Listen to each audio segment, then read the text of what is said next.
I'm Joe Catalano with an AM Quincy news update for Friday, December 13th. The issue of the 50-year lease extension for Quarry Hills Associates to operate the Granite Links Golf Club in Quincy is back before the Quincy City Council this coming Monday night. The Ordinance Committee will continue discussions on the proposal Monday at 6:30 at City Hall. The committee is reviewing the proposal from the administration that would extend the lease for 50 years after the current lease expires in 32 years. The plan also provides for the option of selling 12 acres of the 241-acre property to Quarry Hills for construction of a 110-room hotel. Quarry Hills says it needs the lease extension to secure financing for the hotel and other improvements. Some residents want Quarry Hills to abide by the lease agreement to properly maintain playing fields, walking trails, and the parking lot at the site. Other residents expressed concern about the financial arrangement included in the lease. Monday's City Council meeting is the last scheduled council meeting of the year. A Quincy man has been sentenced to 18 months in prison for tax evasion. Federal prosecutors say 60-year-old Sue Wynn hid over $10 million in corporate revenue, evading more than $2 million in federal taxes. Officials say Wynn owned and operated General Employment Services, temp employment agency, from 2016 to 2020. Clients paid his company for work performed by his employees. Wynn deposited a small number of client checks into a bank account that he used for company business and reported that income. However, officials say Wynn cashed the majority of client checks at a check casher in Worcester and used that money on himself and to pay workers under the table. Wynn took over $10 million in client checks and did not report the revenue or the under-the-table payments. Wynn was also ordered to pay over $2 million in restitution. He'll serve a year of supervised release after his 18-month sentence. Quincy residents will get an extra week to get rid of their yard waste because of this week's storm.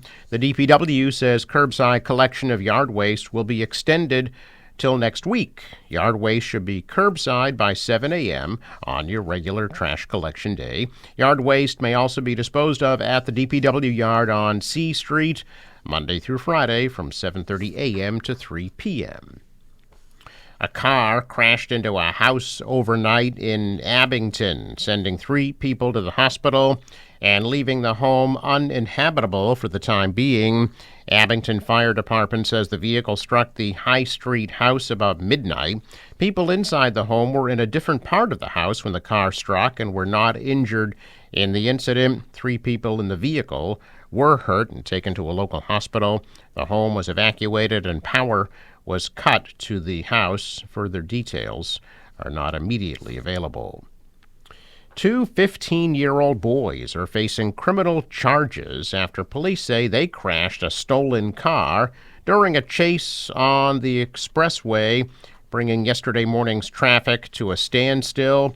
A trooper on patrol in the area of Granite Avenue in Milton identified a stolen BMW around 9 a.m. and tried to stop it, but the driver evaded the cruiser by taking a ramp onto the northbound side of the highway. The driver then crashed into a pickup truck a short time later, propelling that into a state police cruiser near exit 13A in Dorchester. The BMW then struck a guardrail on the right side of the highway and came to a stop.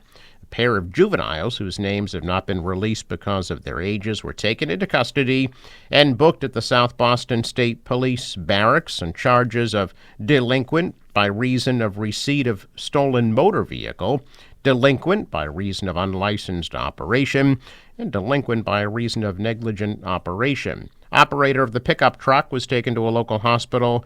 There were no other injuries. Traffic was diverted at exit 11 and the deposit on-ramp for about 20 minutes while crews worked to clear the wreckage. All of the travel lanes were reopened just after 10 a.m. It wasn't immediately clear where the BMW was stolen from. The Kraft Family Blood Donor Center is holding a blood drive today through 3:30 at the Quincy Health Department at the Kennedy Center. Appointments may be made by emailing blooddonor@partners.org or calling 617-632-3206. Donors will receive a Kraft Family Blood Donor Center hooded sweatshirt. Over 7,300 wreaths will be placed on veterans' graves at city-run cemeteries in Quincy on Saturday for the annual Wreaths Across America event. Ceremonies will be held at 10:30 at Pine Hill Cemetery and at noon at Mount Wollaston Cemetery. And volunteers are encouraged to contact Quincy Veteran Services Director Christine Cugini for more information. The Quincy Choral Society and members of Eastern Nazarene College will perform Handel's Messiah Sunday at 4 p.m. at the Wollaston Church of the Nazarene. The tickets will be available at the door. The new Quincy 400 office will be open Saturday from 11 a.m. to 3 p.m. in the Monroe Building on Hancock Street in Quincy Center. And the board game Quincy-opoly and other Quincy 400 merchandise will be available.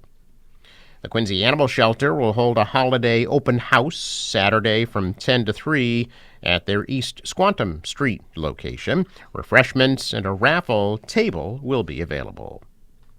The Quincy Department of Natural Resources Environmental Treasures Program presents Discovering Passida-Jessup Park on Saturday at 9 a.m. The tour will be approximately 1 mile on a gently rolling gravel path. Register by emailing Sally Owen, sowen@quincyma.gov. The Penns Hill Neighborhood Association's annual Winter Walk of Lights will be held Saturday at 5:30 p.m. at Almquist Flowerland. Pizza and hot chocolate will be available. Quincy's free seasonal outdoor skating rink is open through the end of February school vacation week. The rink is located across from the Quincy District Courthouse and will be operated by the Quincy Recreation Department. Skate times can be reserved at quincyrec.com or quincyma.gov. The Norfolk County Registry of Deeds holding their annual holiday food drive through December 19th. Donations of non-perishable food may be dropped off at their headquarters on High Street in Dedham Square, weekdays from 8 to 4:30. Suggested donations include canned goods, breakfast cereals, pasta, sauces, toiletries, and paper products. Visiting hours will be held Sunday from 2 to 6 p.m. at Cohane Funeral Home in Quincy for Loretta Keenan of Quincy. Keenan was the mother-in-law of Quincy Mayor Thomas Koch and mother of retired Quincy Police Chief Paul Keenan, Senator John Keenan, Quincy firefighter Matthew Keenan, another son, and 2 other daughters. Loretta Keenan died December 7th at the age of 90. A 10 a.m. Mass will be held Monday at St. Anne's Church with burial at Pine Hill Cemetery. Donations may be made to Daughters of Mary of Nazareth in Quincy. Check of business news this morning, and stocks are lower. The Dow is down 234. The Nasdaq dropped 132, and the S&P fell 32.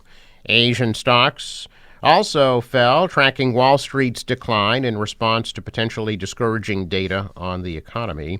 The dollar rose, the euro fell, oil at $70 a barrel.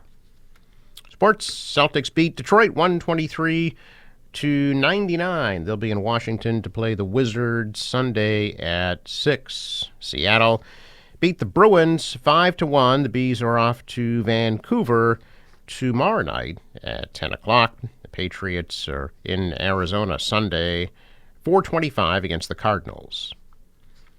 The National Weather Service forecast for today, partly cloudy, breezy, high of 33. Clear tonight, cold, low in the mid-20s. Tomorrow, sunny at a high of 32. Cloudy on Sunday with a high of 34. And some showers Monday afternoon with a high of 43.